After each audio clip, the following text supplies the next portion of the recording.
ये सामवेद अध्याय 1 मंत्र अध्याय 1 सूक्त 3 और मंत्र 2 पर हम लोग चर्चा कर रहे हैं। ओम अग्नि तिग्मेन शोचिसा यंसद विश्वम नेत्रिणम अग्नि नो यंसते रयिम।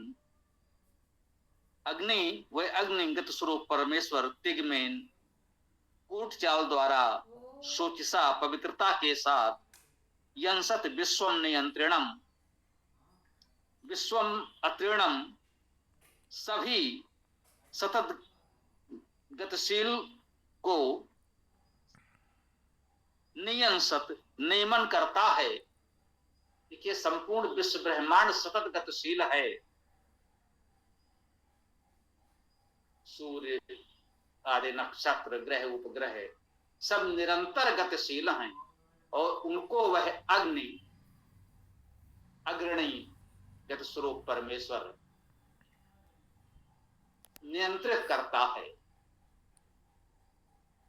एक ऋतु व्यवस्था के अंतर्गत संपूर्ण सृष्टि का संचालन परिचालन हो रहा है और इस प्रकार से ये संपूर्ण सृष्टि नियंत्रित है, पवित्रता के साथ नियंत्रित है। यहाँ कूट चाल वक्रगति का अर्थ ये भी ले सकते हैं कि सभी ग्रह उपग्रह आप देख रहे हैं कि एक विशेष परिक्रमा पथ पर गतिशील हैं। कोई सीधी रेखा में तो नहीं चल रहा, चल ही नहीं सकते। सबका परिक्रमा पथ है, वलयाकार है। एक प्रकार से ये वक्र मार्ग पर गति है, सरल रेखा में नहीं। तो पवित्रता के साथ इस वक्र गति के साथ निरंतर गतिशील इस सृष्टि को वह अग्रणी गत स्वरूप अग्नि परमेश्वर नियंत्रित करता है।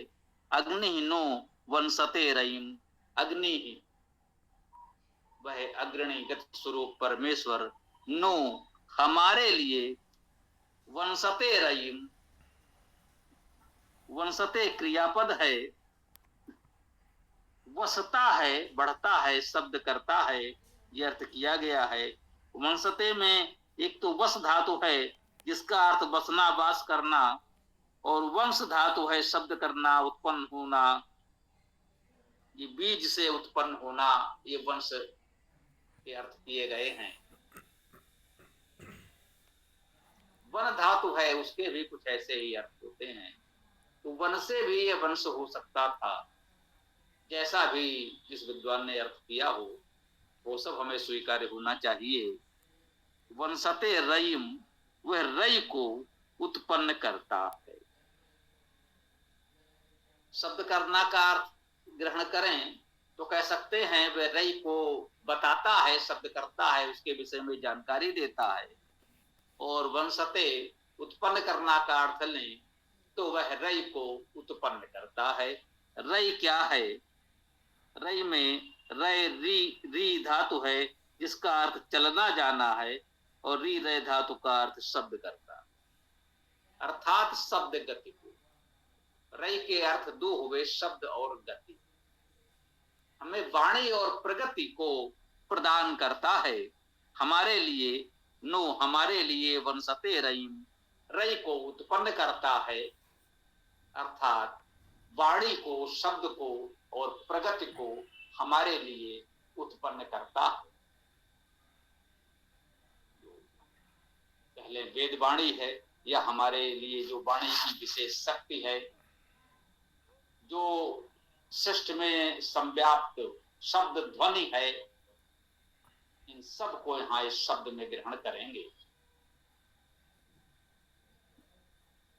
रय का अर्थ भी गति और शब्द दोनों ही हैं, तो हमें प्रगति और शब्द वाणी वह प्रदान करता है, हमारे लिए उत्पन्न करता है, अर्थात हमको प्रदान करता है। आइए अगला मंत्र देखते हैं। ओम सामवेद अध्याय 1 सूक्त 3 मंत्र 3।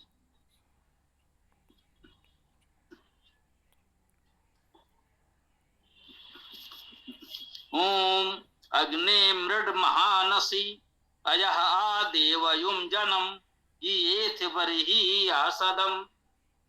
ये सभी गायत्री छंद चल रहे हैं और जिनके पास हमारा ये सामवेद भाष्य है, अभी मैंने देखा तो मुझे लगा जानकारी दे दूं। जिनके पास भी हमारा ये सामवेद भाष्य है उसमें आप देखिएगा सामवेद के मंत्र के पश्चात कुछ संख्याएं लिखी हैं। जैसे जो मंत्र हमने पढ़ा उसमें लिखा है 591। इसका अर्थ हुआ मंडल 5 सूक्त 9 मंत्र 1।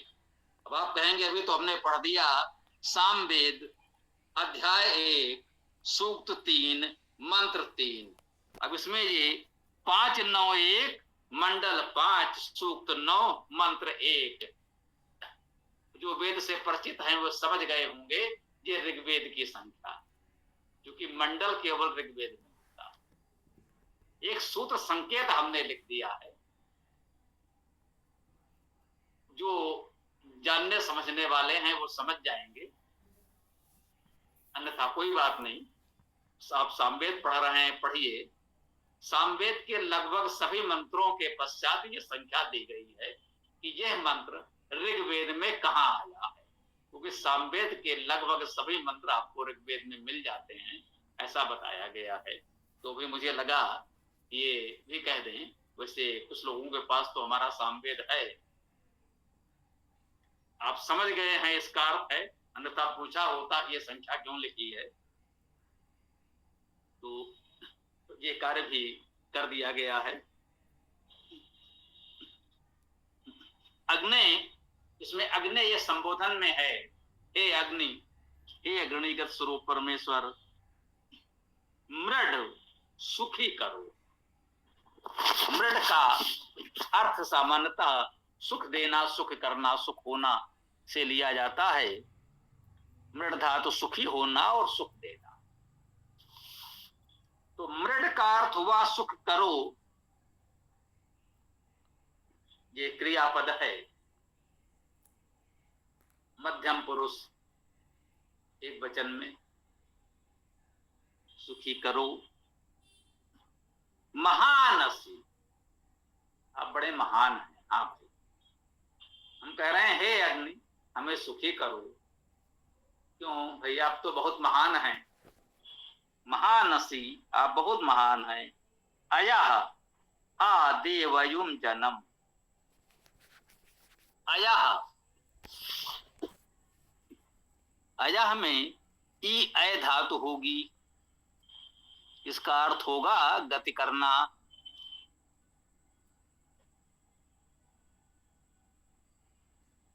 शास्त्रीय भाषा में कहते हैं इण गतो, हम ई कहते हैं। इण बोलेंगे तो समझ में नहीं आएगा ये इणा कहाँ गया। ऐसे ही अनेक धातुओं में ये अनुबंध लगे होते हैं।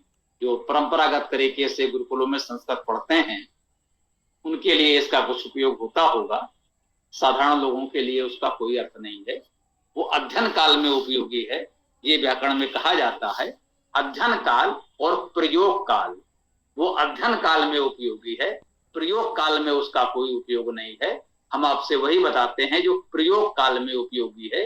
जब शब्द में धातु का उपयोग होता है तो बस ई धातु होती है, जो उसके साथ ये अनुबंध लगे हैं उसका कोई अर्थ नहीं रह जाता। तो अग्नि मृड महानसी, अयः का अर्थ हो गया गति। आदेवयुम जनम, देवयुम देवत्व को द्यू धातु है, हम सब जानते हैं बहुत से अर्थ हैं, प्रकाश करना, गति करना आदि आदि। जितने भी दिव्यताएं दिव्य गुण हैं वो सब इस देव धातु और देव में समाहित हैं। देवयुम आजनम, इस देवत्व को उत्पन्न करो। जन धातु उत्पन्न करना, उत्पन्न होना, उत्पन्न करना दोनों है। अग्नि मृड महानसी अया आदेवयुम जनम, हे अग्नि हमें सुखी करो। देखिए छोटे छोटे वाक्य, छोटे से मंत्र में कई छोटे छोटे वाक्य हैं।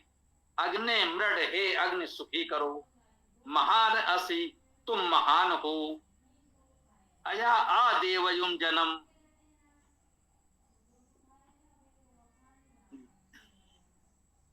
गतिशील प्रगतिशील देवत्व को उत्पन्न करो, येथ बरही या सदम।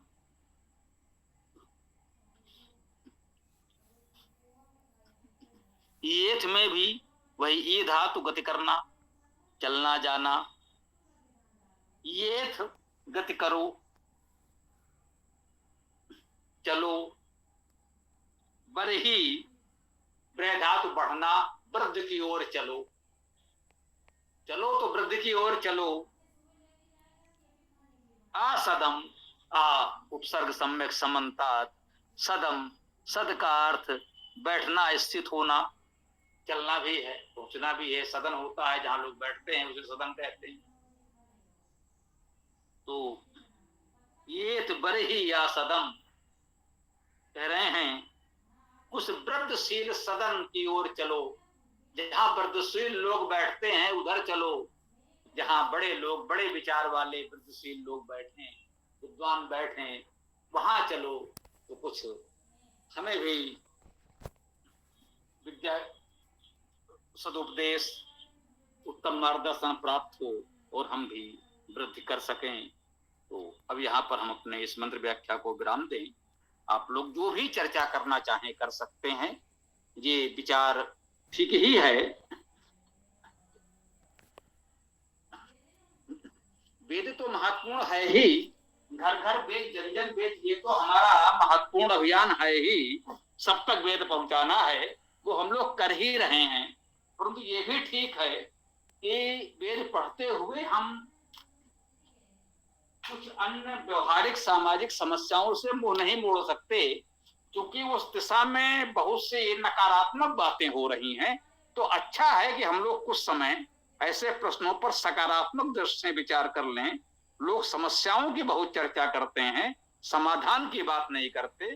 तो हम लोग ऐसे प्रश्न ले सकते हैं कि इन समस्याओं का समाधान क्या है। तो इस पर भी, इस मंत्र से संबंधित जो बात हो वो तो पहले रख ही लें, और इसके साथ ही यदि उचित समझें तो कोई भी हम विषय ले सकते हैं कि इस समस्या का समाधान हम क्या कर सकते हैं वेद मंत्रों से हट करके व्यवहारिक जीवन में, वर्तमान परिस्थिति में जो भी कह ले।